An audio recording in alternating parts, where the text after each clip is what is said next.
Hello. Okay, this is a very quick tutorial. Just covering folder structuring. It's something that I think we're all guilty of not doing, um, including myself. I'm incredibly guilty of it. I'm not even sure I should be preaching it. I tend to get so bad at it. But there is a few key principles. And I do go over my stuff afterwards and clean and tidy it up. I think we all have a messy workflow, but then in order to be, uh, I suppose, professional, we have to then go and tidy things up. The real professional, of course, tidies it up as they go along and never falls into that trap. But we can't be perfect all the time anyway. So, a few things that I just wanted to kind of go over. This is more for the benefit of Henley students, but I will try and make this beneficial for everyone to pick up from. Um, that I would have given you a structure for your first years. It's a kind of a basic structure. You could download it from Blackboard. Um, I'm happy to include this for students online as well, or anyone online who wants to pick this up. I'll find a way of doing it. We've got the file that you're downloading, folder structure. Starts with this. It's got initials underscore game dev. So the first thing that you kind of need to do is change the initials part. So for me, it's obviously MP underscore game dev, and this is just more of a getting into the habit of kind of associating parts of a project with yourself. It's more for a beginning of understanding of working collaboratively with other people. So, for example, if you're in a big team, you're going to have loads of files batting around. You might have them all saved onto one hard drive. You'll have obviously your individual copies, but then you'll have a collective copy. Especially if you're working on maps and all this and that and so on and so forth, which you definitely will during the second year when you work together. So it's important that you start sort of, allowing people to identify your files. A key thing with the folder structure is it should be a case that anyone can go in to your memory stick, your hard drive, from that's obviously familiar with the folder structure. Even if they're not familiar, it should be obvious enough that they could find it, that they could go in and find anything they were looking for. It should be in the exact same place as it is on theirs, and that's really important. It's a friend of mine who was working at I can't remember if it was THQ. I think it was THQ in Australia, and he said that he ran into issues because the other branch, which I can't remember where it was. I think it was either India or something like that. Had a bad habit of not organizing files, or they had a different system set up, so it wasn't across the board this system or approach to folder structuring, and it meant that a lot of files were lost or you know hard to track down. It wastes a lot of time, and money is time. So it's very important that this is kept nice and clean, and I think that really does it. That's as far as I go with lecturing, as far as this is concerned. Um, but yeah, anyway, MP underscore game dev. The other important point here is the underscore, which I like to go into. Now, I haven't done this with all my folders. I really should. I should do this with all my folders. However, you might notice from time to time I haven't done it here, which is important. I should probably change that. Um, but everywhere else I've tried to either avoid a gap, no spaces, or I've put an underscore, and I have a habit of doing that. Let's have a look. I'm trying to have a look now for stuff that I actually do have. Just go into my work folder. Let's see. See, no spaces here. Other stuff. There are spaces in these folders. Because this is just general work folders, I didn't really bother doing it. If it was game folders, I certainly would be a little bit more fussy. Personal, occasion I've done it. You can see some of these I've tended to do it, but and I know that's immediately a student's work, which I've been looking after for him because I can see DG. So good man, if that is you, which I believe is Daniel. Fair play. Um, but yeah, you can see the odd ones down here and there. I would admit, personal is my dumping ground. I think it's important to have an area which is a bit of a dumping ground. It means that you can keep the organised sections quite free. And I kind of find my personal one was where I relax and don't tend to act so professional, and everything does get a little bit messy. But obviously, if you were perfect, then you will do this all the time.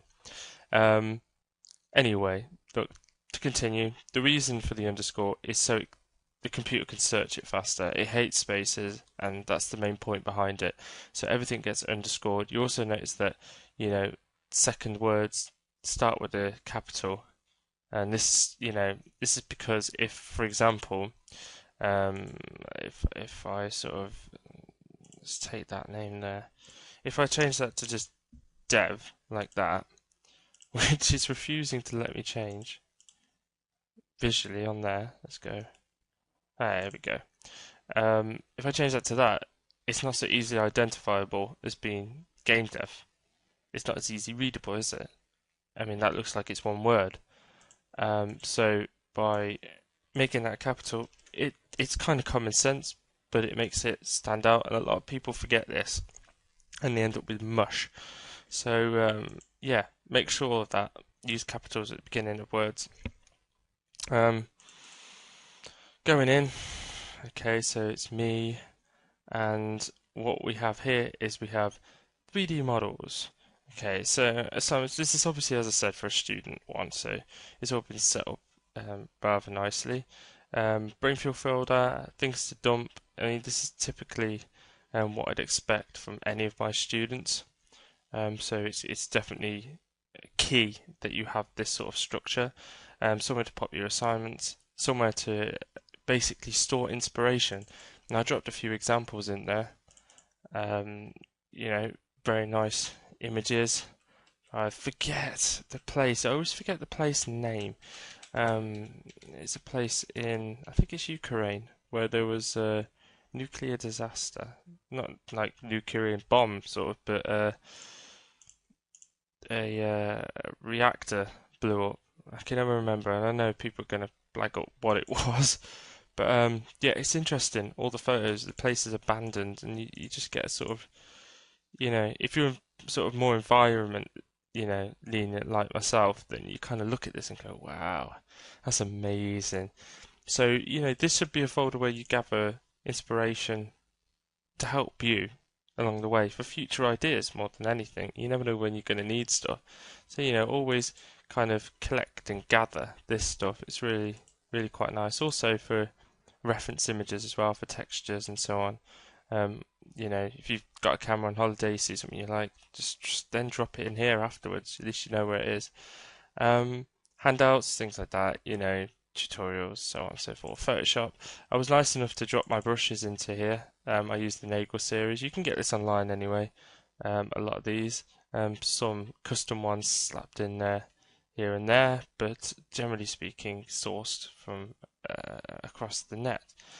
So worth looking at. Definitely drop yourself a Photoshop area, so you've got somewhere to kind of work within, especially when you're concepting. But going in, if we go into, well, let's not go into that. Let's keep that separate. If I go into 3D models, and I've put a few in here. There's some for speed modeling, which is kind of good. It's important to do speed modeling. 30 minutes, very quick. Give yourself a, you don't need to wait for me to do it, which I now do, but you don't need to. Do it off your own back. Just set yourself for 30 minutes. Make something. Do it within a set try count. Agree it before, and do it. Self-initiated stuff that you do off your own back. You'll notice there'll be a similar structure to what's in here. So let me explain. So this one says generic for assignment. Okay, so you can copy and paste this. In fact, it's probably best before editing it that you create a copy and then work from the copy itself. So let's delete that end bit there because we don't need that bit. So initials and project name, fairly self-explanatory. So we know that this is MP and this project is the treasure chest. This is the first one I've been doing. Okay, so fairly straightforward. Go in. Okay, that's now set it. So we know that this is my work and the project it's being done for is the treasure chest. That's the importance of it. It can get more complicated than that. Let's say I was working on a game, for example. It could be that instead it would have the project name as being the game name, and then possibly if it was an environment I was working on, it would then have the environment name afterwards. So, you know, if I was working on something like, let's say, for example, you know, MP, initials, project name, let's, God, I can't think of anything now. Let's say, I don't know, the bathhouse, you know, from Street Fighter or something along those lines, something like that. E Honda's bathhouse, right? Then you know I'd have Street Fighter, and then E Honda bathhouse, or just bathhouse, whatever.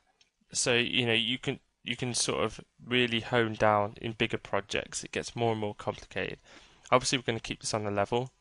Yeah, but I might go into a more complex one for collaborative. In fact, I think that I will, especially with the second years. You guys will be doing it, so it's probably important too. Anyway, acutely aware I'm waffling. So we have in here models, textures. Important to separate them out into these two categories. Store all your models in one, and obviously your textures in the other. And notice in textures we have two folders: PSD, TGA.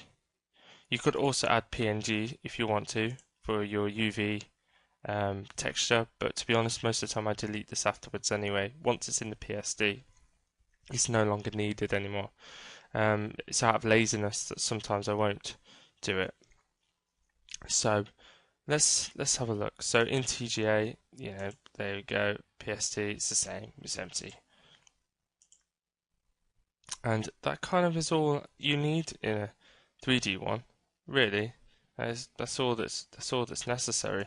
You might decide to also put in specific reference. You also need. You might even include some planning if it's quite a big project. You might want to include that, which might have Gantt chart from MS Project. Also, your reference might contain all your images that you use to create that specific asset. But generally speaking, you won't need to do that. You might even have one called documentation, which contains your specification that you was given for that specific object. It really does depend. It's worth dropping in documentation. But really, for the time being, models, texture should be the first two folders that you have in here. So I'm going to go in to my one over here, which is terribly organized. Terribly organized. God, I'm living a dream mode. It's terribly unorganized. I'm being sarcastic. We British, we're very good at it. So I've got a number of files here. I'm kind of going to just sort of start shifting them out, and I'm going to leave it in here. But I'm glad I've done it like this because it's badly demonstrated. I have done the underscore, which was good of me. But there's another thing we need to go into, and that's file names for these. So UV and that I've left it in, which is really naughty. Shouldn't have done that. There's a lot of issues here. It's identifiable. I know what's going on, but it's not the best. So I've got a pre-UV and a post-IV. That's more for the benefit of doing my tutorials more than anything. So not really for what my normal workflow would be. But I'm going to take the post-UV one because I know that that's the finished one. I'm going to paste that into models. I normally keep two files low and high, which is done for occlusion and normal map baking, using third party like XNormal. That I keep them. I'd normally just drop them into models, and I keep them in the 3D Studio Max folder, export folder, and just overwrite them. Yeah, either way, it doesn't matter. It depends on the complexity, whether I think we're going to need them again. But just drop them in here, otherwise, and that would be fine. Okay, let's have a look as well. Right, so textures, PSD, and the other one we have, I believe, is this one. I'm going to open it up and have a look. Make sure, and this is where it's bad. I should know that this is the finished one. That's what's important. I should be able to immediately recognize it, and it is the finished one. But okay, so textures, TGA, because I've got the PSD in there now, or almost. Copy, paste that in. Go back a step, TGA, and that will be the correct one to correspond with it. Okay, so I only had one texture. Now, bear in mind, more complex models may have more than one texture, especially if it's an environment, it's going to have loads. So this one, it's more of, you might be thinking, well, why bother? Why bother having this if you're only going to have one texture in it? Think of this more as a training exercise. If you do it for just one asset, right, and you get into the habit of this, then when you are working with multiple assets, which is more likely for environment-based stuff, you'll be, doing this more or less straight to a system, then, you'll already be in the habit of doing this, so it won't be a problem. So that's kind of why I'm pushing it more than anything. Okay, so let's go back to the model then. And the first problem with this is, now really this should have the same principle. Okay, it should be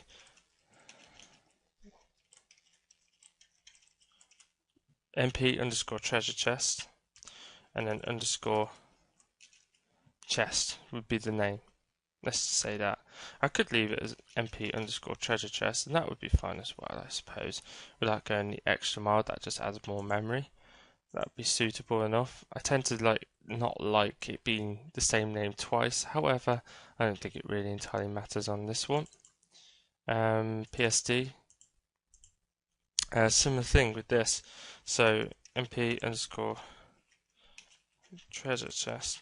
Now the difference here though will be that I would prefer to kind of clarify that this is the texture. However, I tend to roll my normal maps and my specular maps, and you already seen I roll my occlusion maps in if you've watched the treasure chest video.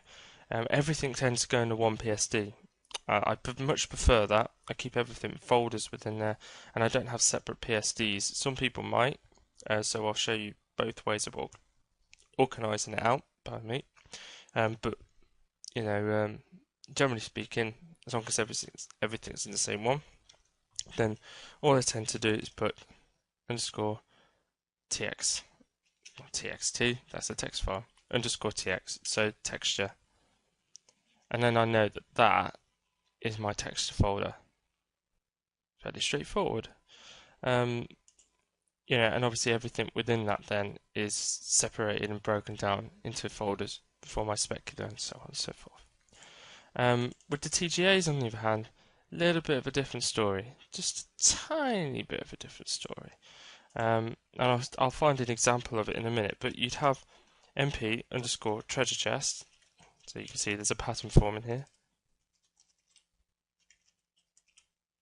Okay, an underscore, and this is where you define what type of map it actually is. So in this case, this is a diffuse, so I'd put underscore D.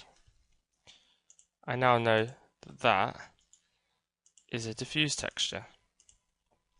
Okay, and let's say, for example, it's not this, but I'm going to pretend it is.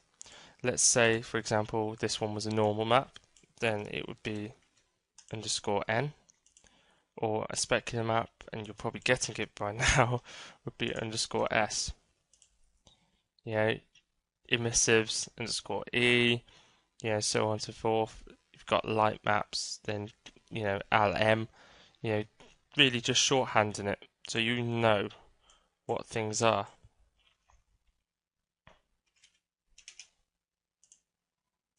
And it's just nice and clear for you, and it's not long drawn out names like if you actually wrote diffuse. It's just horrible. So that's a good way of staying reasonably organized. This is kind of the ideal way to approach it. Of course, in this, and it got 1, so I'm not gonna create pointless ones. But yeah, I mean, if you understand this, then you understand the basic principle of how to work collaboratively. It shouldn't be too much. It's too much work more. And I'll just do a sort of follow-up video to this to kind of clarify this, in the next week. But yeah, that's more or less it. So, make sure that you use this folder structure, um, and make sure that you're working from at least these 2 folders within 3D models, even if you're not putting anything else in here. If you are using my structure, then bear in mind that there are other folders in here you should explore. Assignment sheets. I've also put them by the task in case you need to break it down. Not necessary really for everything, but well worth looking at. I'm not saying my stuff's perfect. I think that if you've got a more comfortable way of working that's still reasonable and easily accessible, that I could just go in and find something, then that's good enough. But your grade will depend on this, so it's important that you take this into account. And that is it. Thanks for watching, and yeah, ciao.